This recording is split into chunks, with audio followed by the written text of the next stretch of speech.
கரகாட்டக்காரன் படத்துல கனகா அறிமுக சீன்ல ஒரு ட்விஸ்ட் இருக்கு. ஒரு கை வருமே, அது யாரோடதுன்னு தெரியுமா? கரகாட்டக்காரன் படத்துல நடிகை கனகாவோட அறிமுக காட்சியில ஒருத்தரோட கை மட்டும் வந்து அவருக்கு பொட்டு வச்சுட்டு போற மாதிரி இருக்கும். அவங்க யாரு அப்படிங்கிறத கங்கை அமரன் சொல்லியிருக்காரு. கரகாட்டக்காரன் படத்த இன்னைக்கு கூட எத்தன தடவ பார்த்தாலும் அதுல வரக்கூடிய காமெடி காட்சிகளுக்கு வயிறு குலுங்க சிரிப்போம். அதுலயும் அந்த வாழைப்பழ காமெடி அல்டிமேட். இந்த படத்துல வரக்கூடிய பாடல்கள் எல்லாமே சூப்பரா இருக்கும். கரகாட்டக்காரன் அப்படிங்கிற படத்த எடுக்க போறதா அண்ணா கிட்ட சொன்னேன்.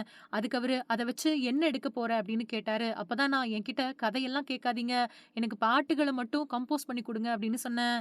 அப்படி கம்போஸ் பண்ண பாடல்கள் தான் அந்த படத்தோட பாடல்கள். அதுலயும் மாங்குயிலே பூங்குயிலே அப்படிங்கிற பாட்டு ரொம்பவுமே நல்லா இருந்தது.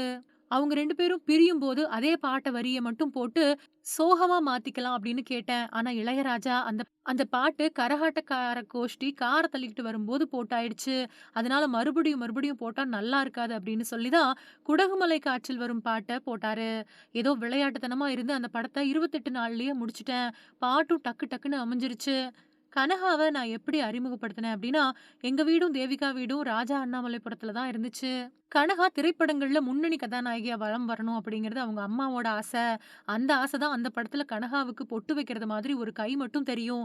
அது தேவிகாவோட கை தான். அவங்க தான் தன்னோட பொண்ணுக்கு பொட்டு வச்சாங்க. அதுல முகத்தை எல்லாம் காட்டல. இப்போ கனகா தனிமையில அவங்க வீட்ல வசிச்சுட்டு வராங்க. நான் ஃபோன் பண்ணாலும் எடுக்கிறது கிடையாது. பணிப்பெண் மட்டும் வந்துட்டு போறாங்க. WhatsAppல மெசேஜ் அனுப்புனாலும் அத பார்க்கறதே கிடையாது. இப்படியே போனா ஒரு நாள் கதவ உடைச்சுக்கிட்டு உள்ள போக போறேன் அப்படின்னு கங்கை அமரன் காமெடியா சொல்லியிருக்காரு.